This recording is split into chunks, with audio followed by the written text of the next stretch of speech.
Buenos días a todos, bienvenidos a la conferencia inaugural del presente curso 2019-2020 del Máster en Documentos y Libros, Archivos y Bibliotecas. Para presentar a la conferenciante, voy a iniciar recordando que celebramos este curso la 10ª edición del Máster y es en este sentido de la efemérides por lo que hemos invitado a la doctora Antonia Heredia Herrera. Y ahora lo explicaré al describir su trayectoria profesional. Podríamos definirla como la archivera por excelencia. Ella se ha acercado y ha conocido el mundo de los archivos desde distintos puntos de vista. Por una parte, como investigadora, puesto que es doctora en Historia de América, pero lo que ha caracterizado su larga trayectoria vital y profesional ha sido el ejercicio de la profesión, como os decía, de archivera, que ha desempeñado a lo largo de toda su carrera, además en distintos archivos y en distintos puestos. Es decir, conoce distintas categorías de archivos. Comenzó en el Archivo General de Indias, que todos conocéis o conoceréis, y después se hizo cargo tanto del archivo como de la Dirección de Publicaciones de la Diputación de Sevilla, y ello le permitió dirigir y coordinar una excelente labor de organización y de descripción de los archivos del municipio de la provincia. Y, por último, su último puesto en la dirección de un archivo fue en el Archivo General de Andalucía. Pero a todo ello, a todas estas tareas tradicionales de los archiveros, ella, que confesaba hace poco que se orientó hacia el mundo de los archivos porque creía que no tenía vocación para la docencia, y si la hemos invitado hoy precisamente es por esa labor que ha realizado a lo largo de todos estos años orientada a la formación de futuros archiveros. Ella fue la que organizó los primeros cursos de archivística, que yo recuerde, en Sevilla, y que luego se convirtieron en máster, que se impartía en el Instituto Andaluz de Patrimonio Histórico y que, ya digo, dirigió durante algunos años. Y esa labor también, o esa vocación docente y de formación, se ha visto reflejada luego en sus publicaciones, donde, aparte de publicaciones de carácter quizá más específico, relacionadas, ya digo, con esas tareas encomendadas tradicionalmente a los archiveros, pues encontramos otras publicaciones de manuales o tratados de archivística, ya sí orientados también a esa instrucción y esa especialización de aquellas personas que quieran dedicarse profesionalmente a los archivos. Así que esos son los motivos principalmente por los que la hemos invitado, además de por otro que yo creo que es esencial, y es que, aunque jubilada ya oficialmente de sus puestos y de sus cargos en la Administración, ella no ha decaído en su entusiasmo, en su vocación, y creo que es muy importante que una persona de su experiencia sepa transmitirla y sea capaz de ilusionar todavía a aquellos que empezáis o que estáis iniciando o orientando ahora mismo esa carrera o esa vocación. Así que, sin más, le doy la palabra para que nos ilustre con su conferencia.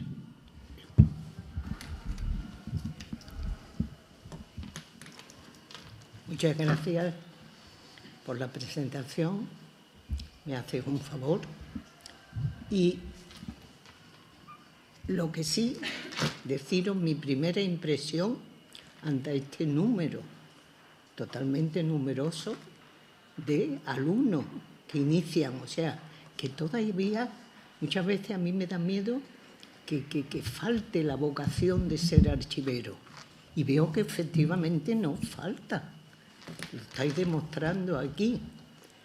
Y os adelanto que la profesión de archivero es una profesión extraordinaria, no es algo antiguo, es totalmente novedoso, es totalmente ilusionante y no podéis daros idea la cantidad de oportunidades, de manifestaciones de trabajo que vais a encontrar si os entregáis totalmente a esta profesión.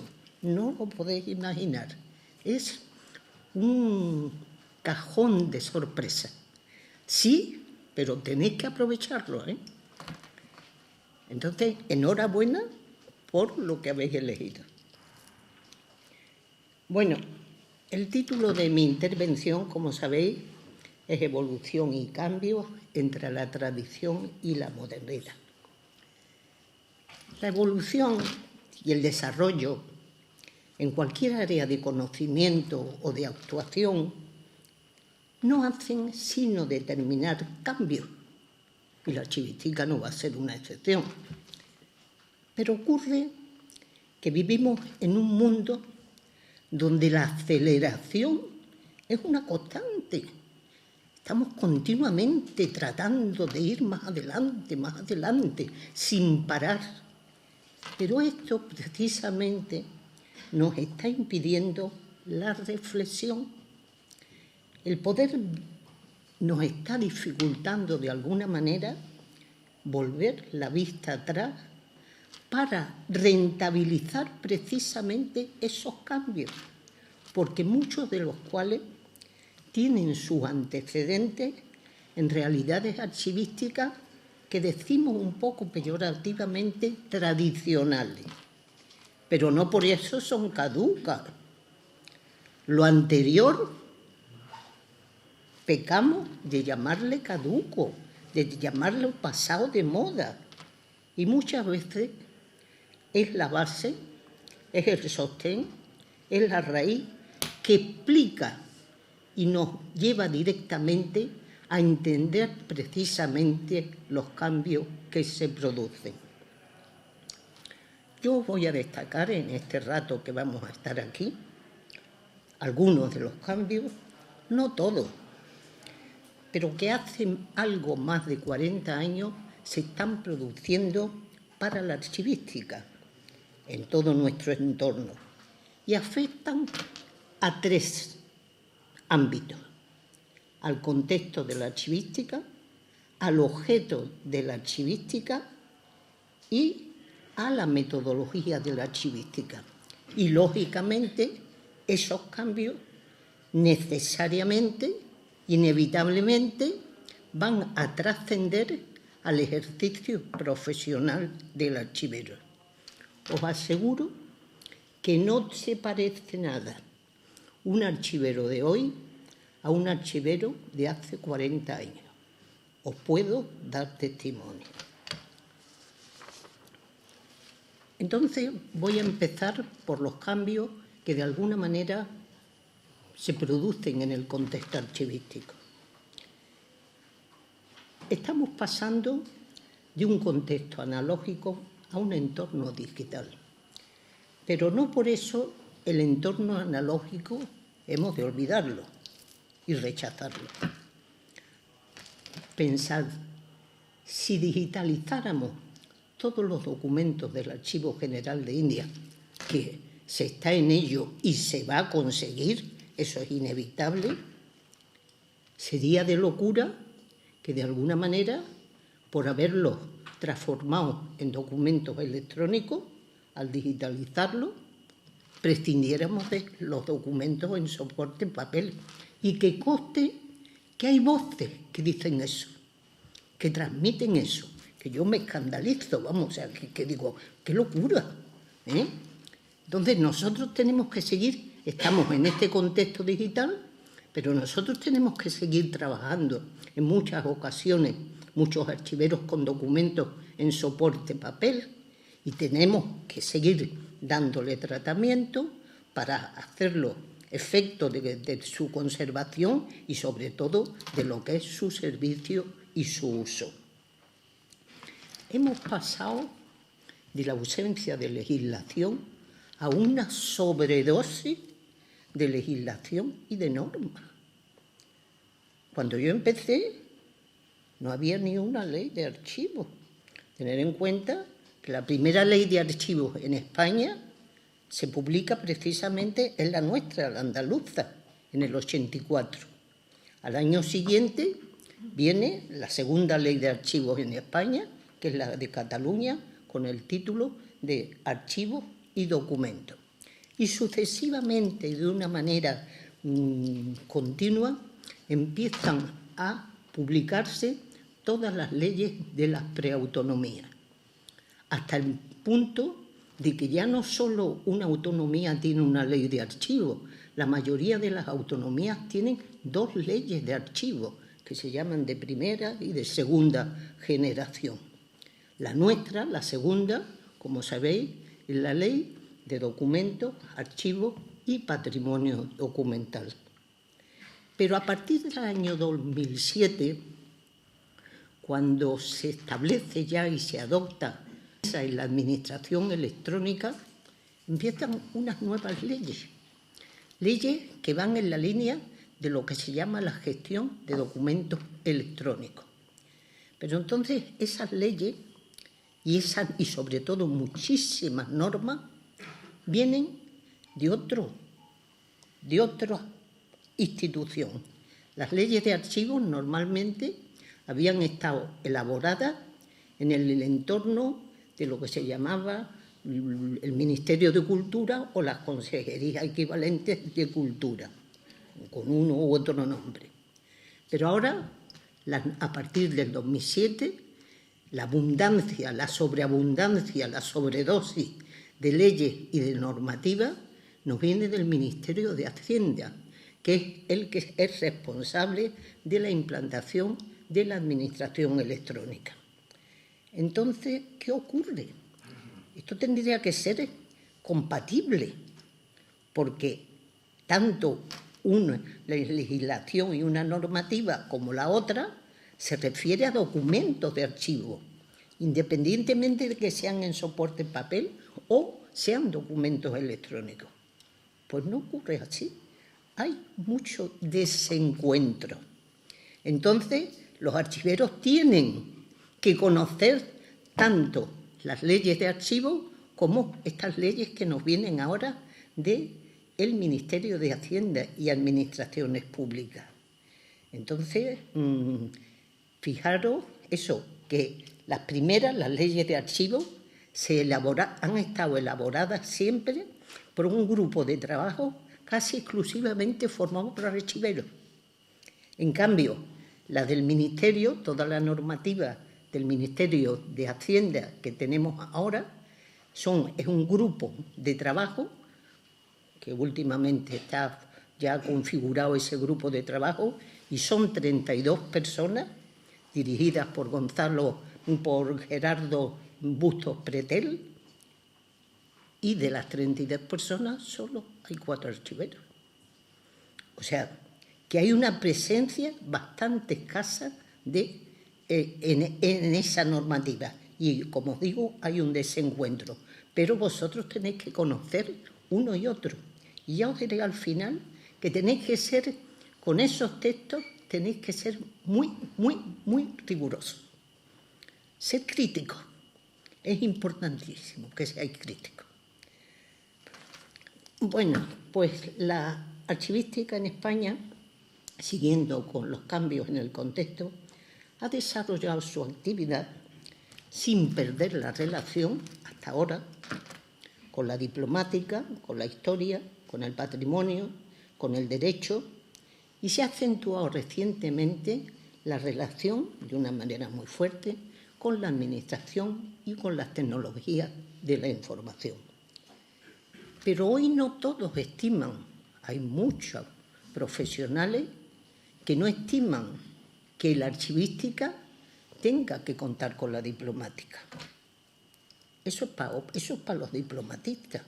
Los archiveros no tienen que saber diplomática. Yo diría que se equivocan. Es algo muy fuerte. Hay una relación muy fuerte de la diplomática con la archivística y es bueno saber archivística. Pero fijaros, si es que además no es porque yo tenga afición a la diplomática, y porque estéis en el departamento de diplomática, el máster esté en este contexto. Es que si hablamos de documentos electrónicos, tenemos que acudir a la diplomática.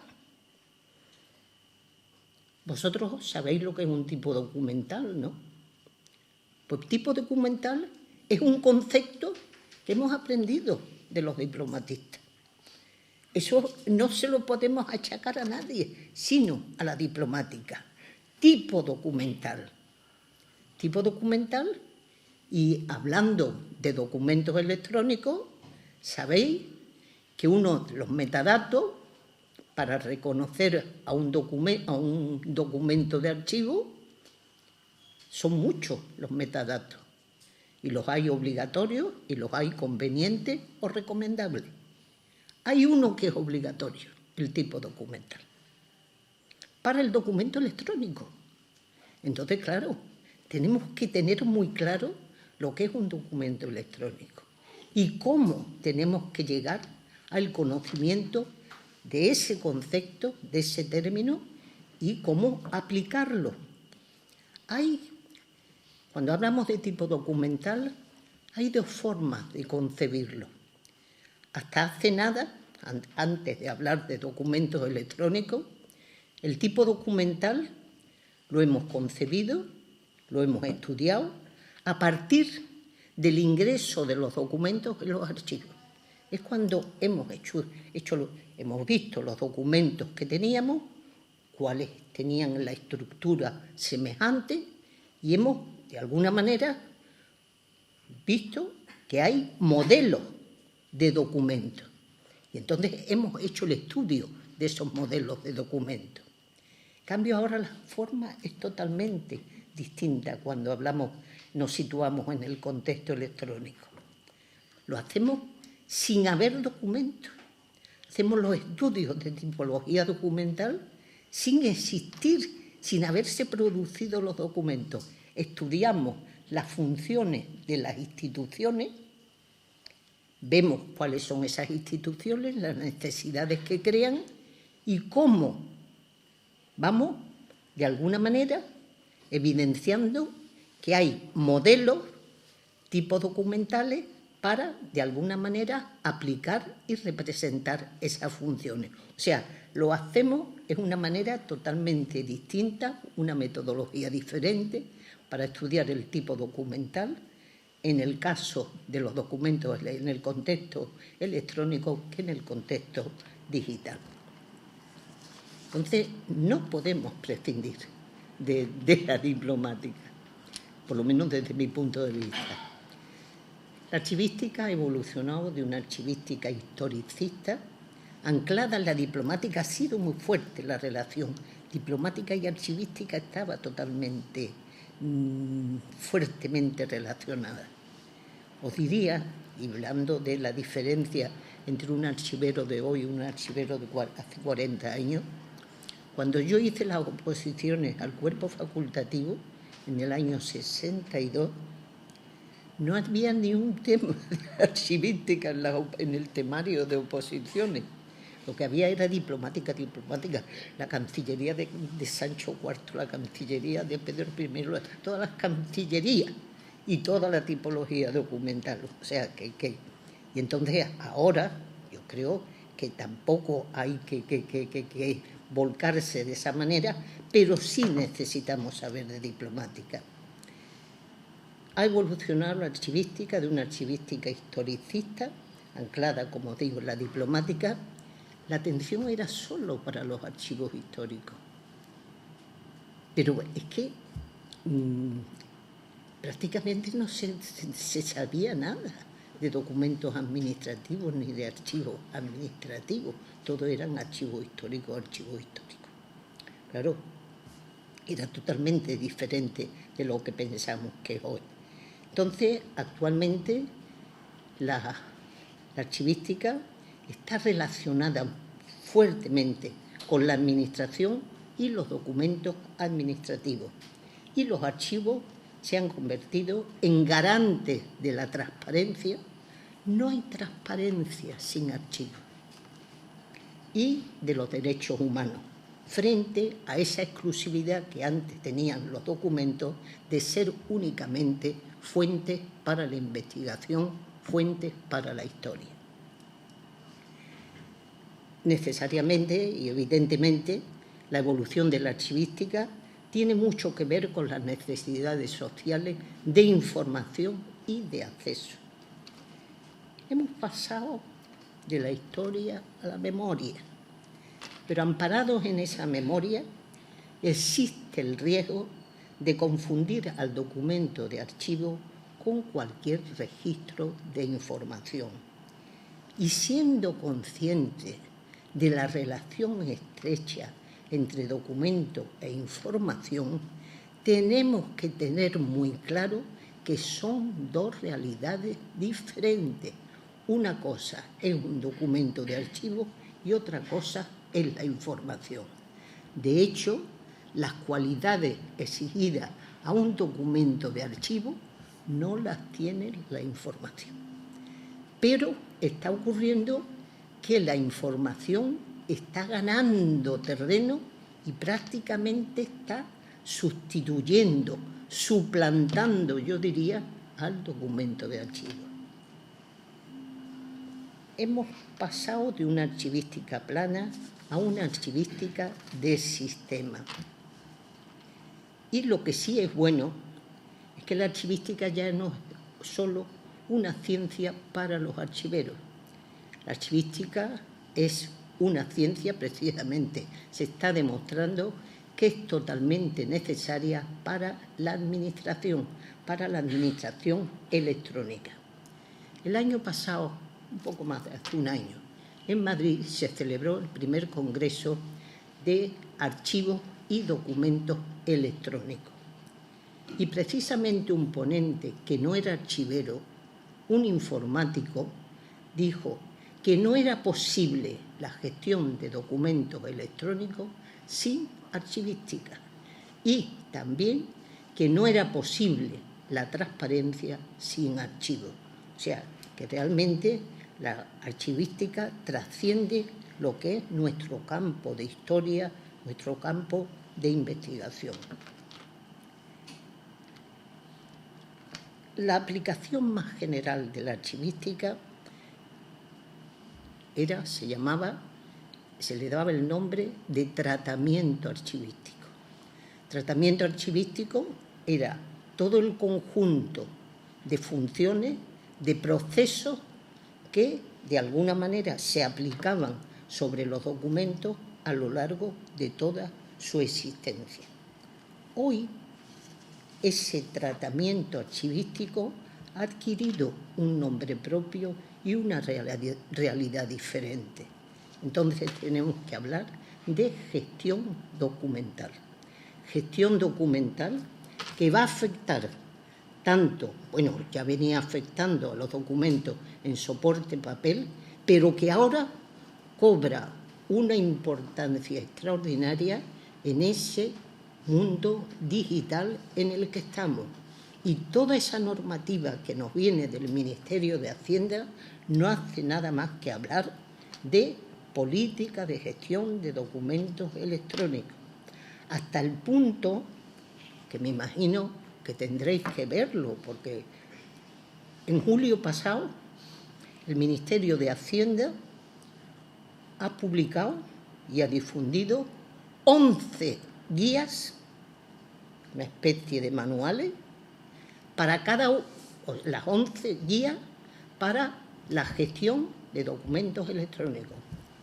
Eso lo tenéis que saber, los tenéis que ver, para ver realmente, porque hay un poquito de contradicción entre lo que decimos los archiveros y lo que dicen esas guías. Entonces tenemos que pero claro, eso nos viene impuesto y entonces tenemos que ver, pero somos los archiveros lo que no nos tenemos que quedar en plan pasivo, bueno, porque luego que nos echen. No, vamos a ser rigurosos y tratar de ser críticos y decir, cuidado que no, que aunque lo diga la ley tal, eso no puede ser. Os voy a poner un ejemplo que lo tenía para el final, pero me estoy acordando ahora. Y hablo otra vez de tipo documental. Tipo documental, yo tengo una afición por ese término increíble. Entonces, tipo documental, el Ministerio de Cultura, el primer diccionario que publicó, que luego la última edición fue en 1995, o sea, ya el año La Pera. Entonces, uno de los vocablos que definía era tipo documental. Desde esa definición, y el Ministerio de Hacienda, que claro que no sabe de archivística, pues ha copiado esa definición que está mal. Y siguen dando lo que pego, que tipo documental es una unidad documental. Que no. Tipo documental es un modelo de documento, pero que no existe, no tiene fecha, no tiene productor, es un modelito. Bueno, pues como decía en el diccionario de terminología archivística del Ministerio, dice que es una unidad de documento, dice que es un documento, pues las guías ahora que han publicado siguen diciendo lo mismo. Yo acabo de terminar un artículo sobre esas guías y desde luego la he cogido con el tipo documental. Porque de verdad, por eso en ese sentido digo que seáis rigurosos, mucho. Bueno, y entramos, o sea, vamos a dejar el contexto y vamos a ver un poco los cambios con relación al objeto de la archivística. Es precisamente la gestión documental la que nos ha llevado una cosa, un comentario.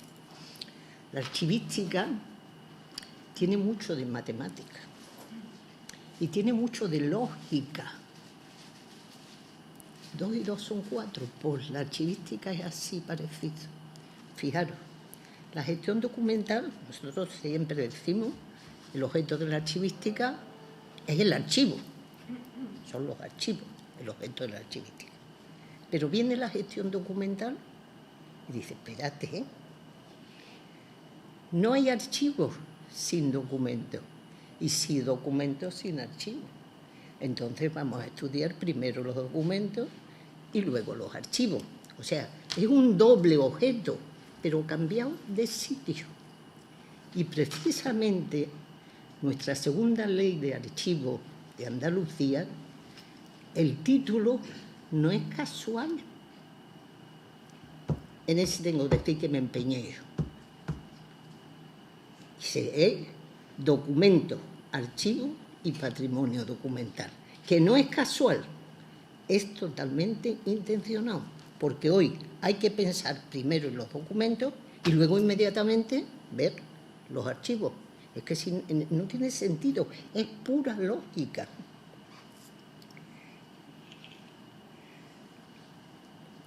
Entonces simplemente lo que hemos hecho es alterar el orden. Pero seguimos discutiendo, claro, al ser tanto los archivos como los documentos objetos de la archivística, cualquier ciencia está todo el día pensando y elaborando y definiendo y recortando y precisando lo que es su objeto. Entonces seguimos discutiendo sobre la esencia del documento de archivo para distinguirlo de otros documentos. Y son múltiples las acepciones que hay de archivo. Pero el que haya muchas acepciones de archivo no significa que seamos tan tontos que nos pasemos. Yo no sé si vosotros oiréis, si no habéis oído hablar, oiréis durante el máster del proyecto Interpares. El proyecto Interpares es un proyecto que está ubicado en la Universidad de Columbia y está liderado por una profesora que es diplomatista hasta la médula, es una italiana, Luciana Duranti, y entonces está trabajando sobre la esencia del documento de archivo, pero a partir de la diplomática. Fijaros como la diplomática no está tan lejos de nosotros.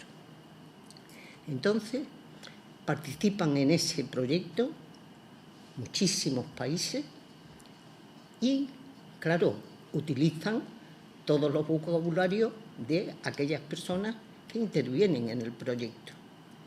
Entonces, tienen la práctica de cada 2 años, el proyecto lleva ya un montón de años, cada 2 años publican un glosario actualizado, un vocabulario actualizado, claro, teniendo en cuenta todos los vocabularios que se están utilizando en las distintas lenguas.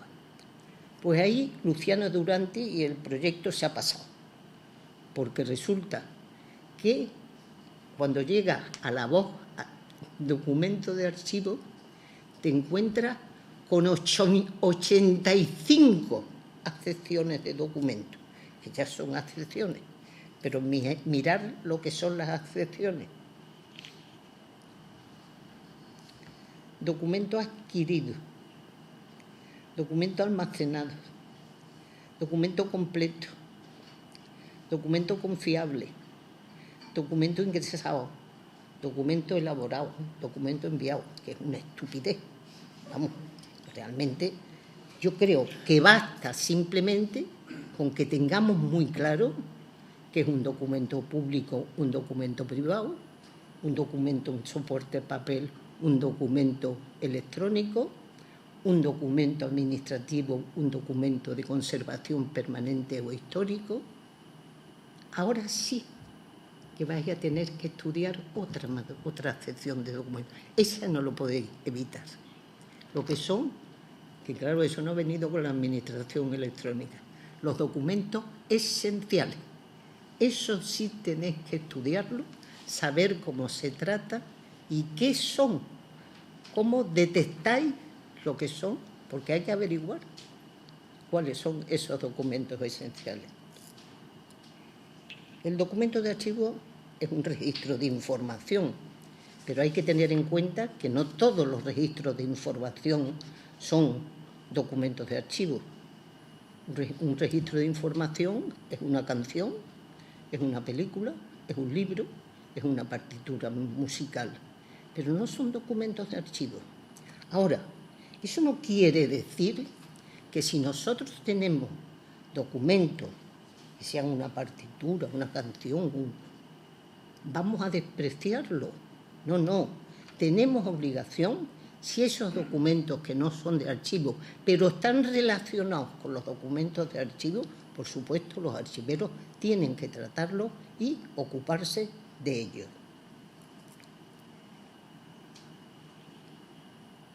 Hay muchísimas, imaginaros, muchísimas definiciones de documentos de archivo, muchas bastante desacertadas, pero yo creo que de las últimas que se han difundido, hay una que a mí me satisface bastante, que es la que se ha incorporado en el glosario de la NEDA. ¿Sabéis lo que es la NEDA, no?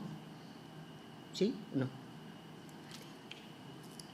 ¿Sabéis lo que es la NEDA? No, todavía no. Todavía no han llegado. Bueno, pues ya llegaréis.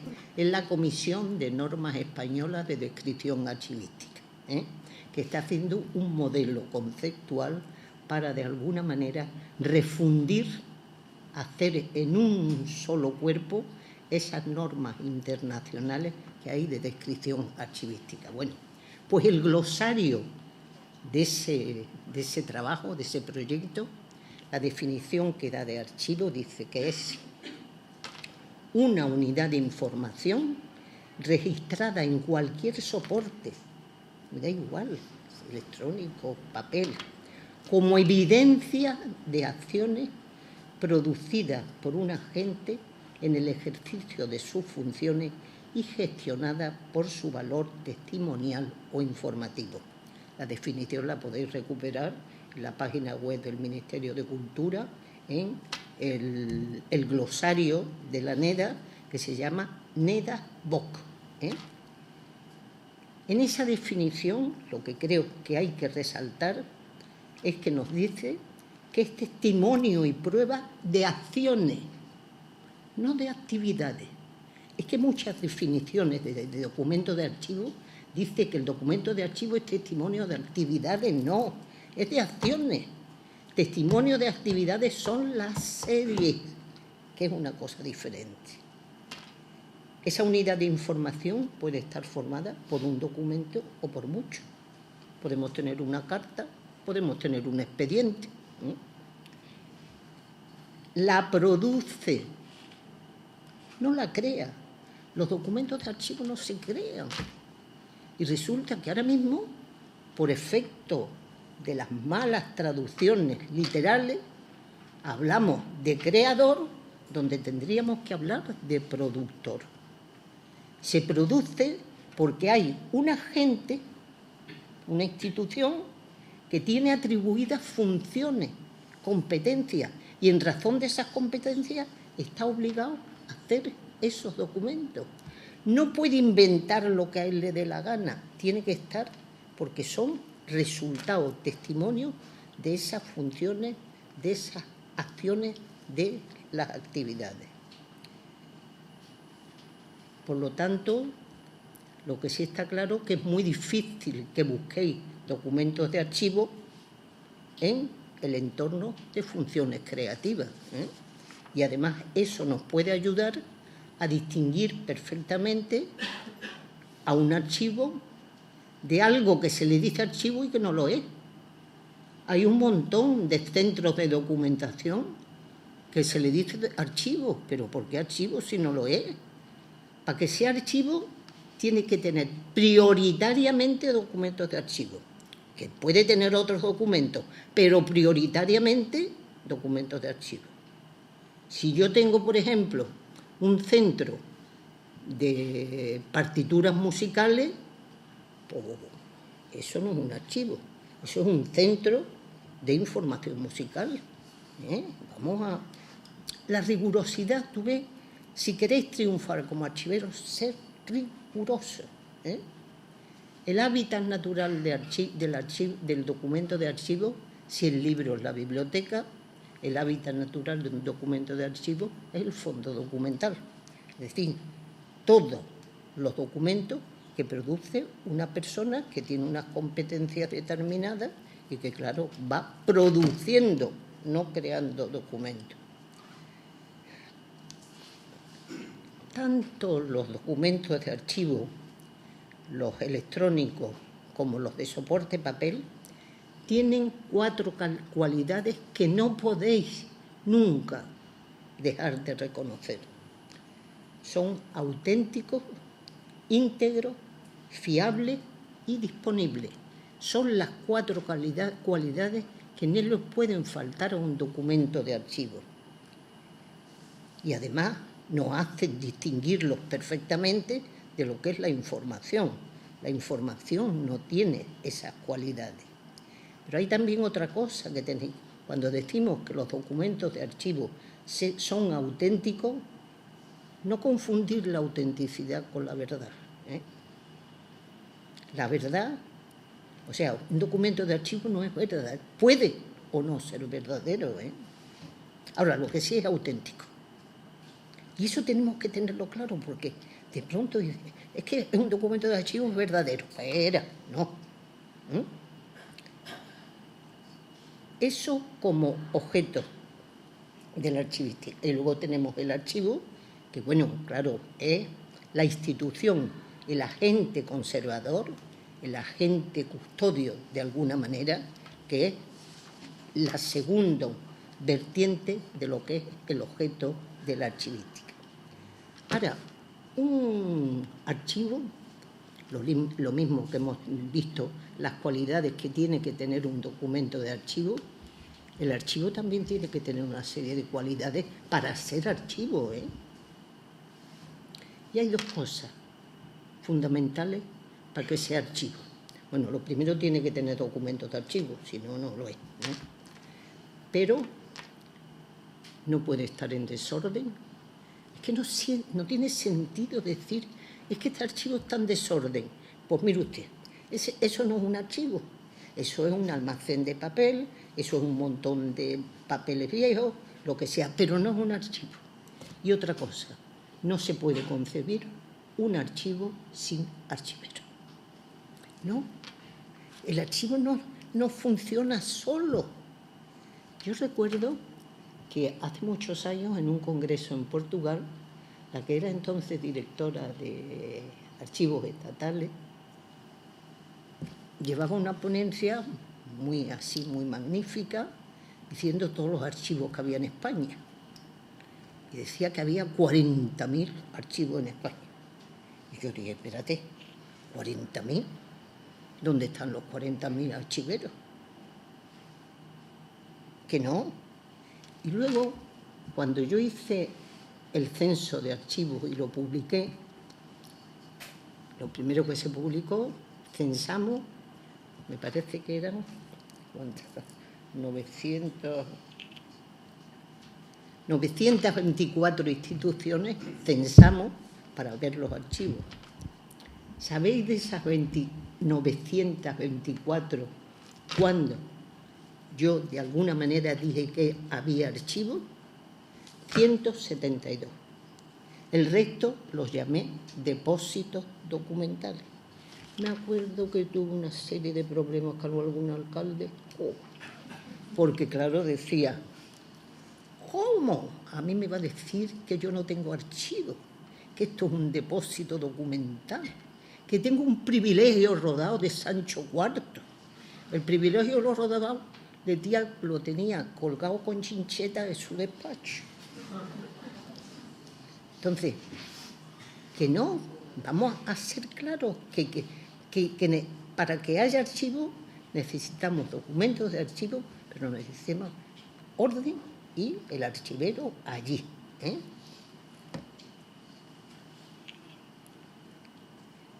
Y en cuanto a la metodología, creo que la metodología, debe, y digo debe porque no todos opinan así, seguir basándose en el principio de procedencia o de respeto a los fondos y en el ciclo vital de los documentos. El problema es que el ciclo vital nos está dando muchos problemas, porque claro, ahora con la gestión documental, lo primero que tenemos que decir, ¿dónde empieza y termina la gestión documental? ¿Dónde empieza y dónde termina? Y según el Ministerio de Hacienda, empieza en la captura, en un término nuevo, una función nueva que aparece con lo electrónico, la captura, y termina en la transferencia al archivo. O sea que se queda en la gestión de documentos electrónicos. Y luego está el archivo. Pero claro, ahí hay otra gestión documental. La gestión documental sigue desde la transferencia a sin fin, porque eso ya, la conservación permanente es una actividad continuada. Entonces, el principio de procedencia, en cambio, el Ministerio de Hacienda, desde luego, no se ha enterado del principio de procedencia, pero es devoto del ciclo vital de los documentos. Y está formando un poquito de lío. Como manifestación de la metodología, es algo en que ya algunos, podéis ver mis manías, que es el vocabulario. El vocabulario para mí es algo indispensable. Un buen archivero y claro, tenemos voces, para una misma voz tenemos versiones múltiples. Entonces, de alguna manera, yo diría que hicierais vuestro vocabulario propio. A ver, después de terminar el máster, que tuvierais vuestro vocabulario propio. A ver, ¿por qué optáis?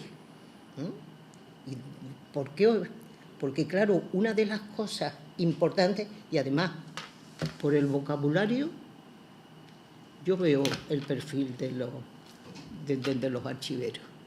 Es que es facilísimo. Cuando yo veo que dicen catalogación de documentos, digo, ¡qué antiguo es! O sea, que es que el vocabulario te da totalmente la pauta de tu nivel científico. Y el vocabulario, una de las cosas que tiene que tener es precisión y, de luego, actualización. Tú no te puedes quedar con términos que son caducos, que ya han pasado de moda y que han evolucionado. Entonces, precisión y actualización. Entonces, precisión, ejemplo, cuando tú fondos en plural lo utilizas por documento, que no. Fondo tiene un significado especial en archivística y no se puede poner fondos en plural por documento. En la guía famosa del Ministerio, que las tengo muy calentitas porque acabo de terminar el trabajo, dice que una serie se identifica con el procedimiento administrativo. Que no, ¿eh? ¿Existe una relación entre serie y procedimiento? Claro que sí, pero no una identificación. La prueba es que una serie es una sucesión de documentos. El procedimiento es una sucesión de reglas. No, hay relación, pero no identificación. Luego también, bueno, tipo documental ya os he dicho. Luego, actualización. La actualización, eso, no se puede hablar ahora de catalogación. Vamos a dejarnos ya de catalogación, ¿eh?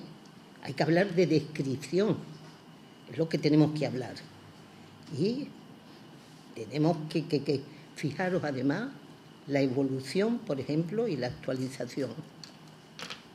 Hablábamos siempre, hace muchos años, para identificar un documento y para representarlo, recurríamos a lo que llamábamos caracteres externos y caracteres internos de los documentos.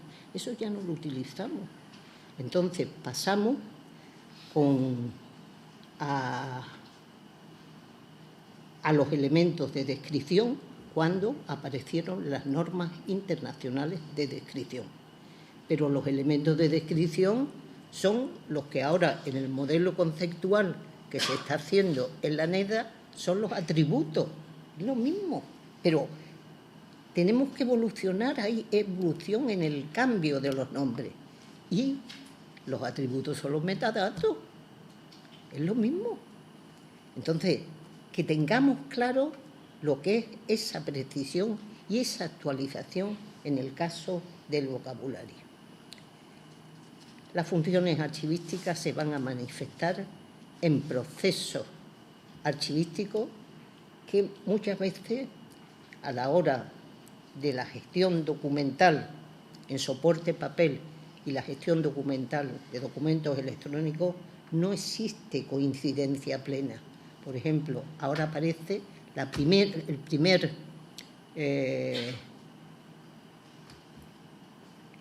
función que aparece en la gestión de documentos electrónicos es la captura, que es distinto, y nosotros hablábamos de ingreso, que es distinto, ingreso y registro, y ellos hablan de captura y registro. Entonces hay que ir viendo y de alguna manera conciliando también esas dos posiciones, porque lo que nos interesa es llegar a una unidad de planteamiento, porque la gestión documental, queramos o no, es desde la captura hasta después de decidida la conservación permanente.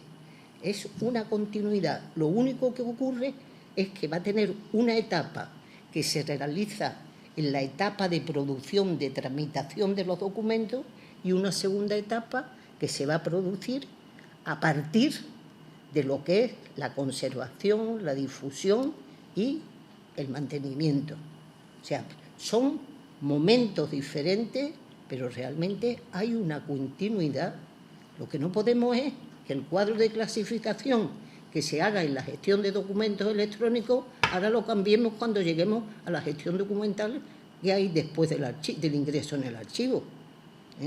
Entonces, eso ahora mismo estamos realmente en un momento de cambio, se están haciendo los cuadros de clasificación Los cuadros de clasificación, antes cada archivero hacía su cuadro de clasificación y había cuadros de clasificación para 7 trenes. Ahora, en cambio, se está tratando de buscar modelos de cuadros de clasificación para instituciones semejantes. Ese fue el proyecto que hizo la Mesa de Archivos de Administración Local cuando se hizo el proyecto de cuadro de clasificación para los fondos de ayuntamiento. Y ahora el cuadro de clasificación que se ha hecho para la AGE, para la Administración General del Estado. Entonces, todo esto es un auténtico cambio, totalmente una dinamización total. Y hay otro cambio también que es importante, cómo hemos dinamizado algunas funciones. Fijaros el tema de la difusión.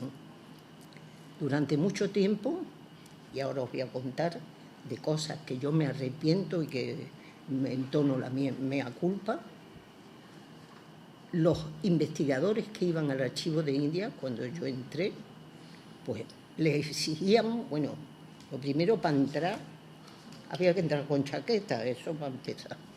Y le quitaban lo echaban de la sala de investigación si no llevaba chaqueta. Vamos, una cosa increíble, pero que esto era así. Y ¿qué me estaba contando yo de? Entonces se les exigía, prácticamente si iban buscando un documento, se les exigía el tipo documental, la fecha, el autor, el contenido, dónde estaba. O sea, se les exigía todo y claro, tú vas a un archivo y no sabes un montón de cosas, ¿no? Pero entonces, usted no sabe de esto, pues nada, no tiene derecho. Yo recuerdo que yo escribí, mi primer artículo precisamente fue uno de esos, cómo yo me ponía totalmente en plan serio y en plan riguroso y le decía que el investigador que no tuviera todos esos conocimientos, que bueno, porque se fastidiara, pero que yo no iba a estar al servicio de ellos. Bueno, me arrepiento totalmente, pero ahí está, ¿qué vamos a hacer? Y resulta que ahora hemos hecho dinamizar la difusión. O sea, ya no esperamos a que nos vengan pidiendo, sino que nosotros vamos ofreciendo. Entonces, hay una cosa muy interesante que yo presenté una ponencia el año pasado, me parece el año pasado, sobre el servicio y el uso. Es que son dos vertientes. El servicio es ofrecimiento. Tú ofreces lo que tú crees que necesitan los que van a pedir. Pero el uso es demanda. Y entonces la demanda la gestiona el propio usuario. Y hay procesos para el servicio y hay procesos para el uso. Entonces, yo creo que vamos a terminar ya. Ya estáis de mí hasta la coronilla. Y simplemente deciros que los archiveros ahora mismo, yo digo que es una profesión extraordinaria porque además da muchas posibilidades. En vuestras horas libres, no en las horas de archivero, en vuestras horas libres podéis hacer muchas cosas con los documentos, muchísimo. Vais a saber, si vosotros organizáis un fondo documental, vais a saber más que nadie. Más que nadie, que no venga nadie a deciros que sabe más que vosotros. Aprovecharlo en vuestras horas libres, no cuando estéis sentados trabajando como archivero. Entonces, yo he publicado muchos libros de investigación histórica, pero fuera de mis horas, cuidado. Y el doctorado también lo hice fuera de mis horas. Entonces, hacer el doctorado, publicar. Hay una cosa que me recomendó a mí una archivera que vive todavía, que, bueno, pues me imagino que la veréis, referencias de ella, porque no se puede prescindir de ella, que es Vicenta Cortés Alonso. Entonces, de ella aprendí, dice, Antonia, todo lo que haga para publicar. Publica. Y me empujó de tal manera que vosotros no lo podéis imaginar lo que yo he publicado, ¿eh? No lo podéis ni imaginar, pero fue porque... Entonces, eso da una satisfacción enorme. Eso es algo que ya va en la línea de la creatividad, porque la investigación sí puede ser creativa. Entonces, pero dentro, yo digo, de la rigurosidad. Rigurosidad es importantísimo. También hay que aprender que hoy no podemos hacer nada solos. La corresponsabilidad la tenemos que llevar dentro y ser capaces de ser corresponsables. Porque si no, o sea, la autonomía ya se acaba para los archiveros. Pero bueno, dentro de la corresponsabilidad podemos hacer muchas cosas. Entonces, mi recomendación final es que seáis rigurosos, críticos, coherentes, antes que modernos, ¿eh? Nada más.